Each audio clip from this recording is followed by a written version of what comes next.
राजधानी रांची में स्नैचिंग की वारदात पर नकेल कसने को लेकर आईजी ने रांची जोन के डीआईजी, एसएसपी, एसपी, डीएसपी और थाना प्रभारी के साथ मीटिंग की है। दरअसल चेन स्नैचर का मनोबल इन दिनों बढ़ा हुआ है। हाल के महीनों में स्नैचरों ने करीब 50 लाख की स्नैचिंग की वारदात को अंजाम दिया है। रांची जिले में हो रही स्नैचिंग की वारदात से हर कोई हलकान है।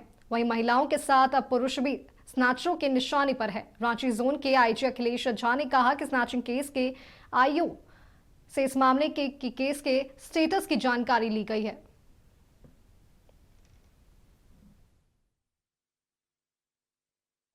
रांची जिला में विशेष रूप से शहरी क्षेत्र और जो शहर के अगल बगल के क्षेत्र हैं वहाँ पर स्नैचिंग की घटनाएं, विशेष रूप से चेन स्नैचिंग की घटनाएं में काफ़ी देखी जा रही है। उसी को लेकर के उसका इन्वेस्टिगेशन किस प्रकार से किया जा रहा है उसकी समीक्षा की गई है और इन्वेस्टिगेशन को कैसे डिटेक्शन ओरिएंटेड बनाया जाए उसको लेकर के सारे अनुसंधानकर्ताओं के साथ बैठक की गई है और उसमें उनको जो पुराने अपराधकर्मी हैं उनका सत्यापन के अतिरिक्त और सारी चीज़ें होती हैं जो इन्वेस्टिगेशन के लिए ज़रूरी होती है, उसको लेकर के उनको जिम्मेवारी दी गई है कि वो उन सारे कांडों का जो अभी अनुद्वेदित है उनका उद्भेदन करें और हर एक इन्वेस्टिगेशन जो केसेस का होता है उसका एक मानक प्रक्रिया होता है इन्वेस्टिगेशन का।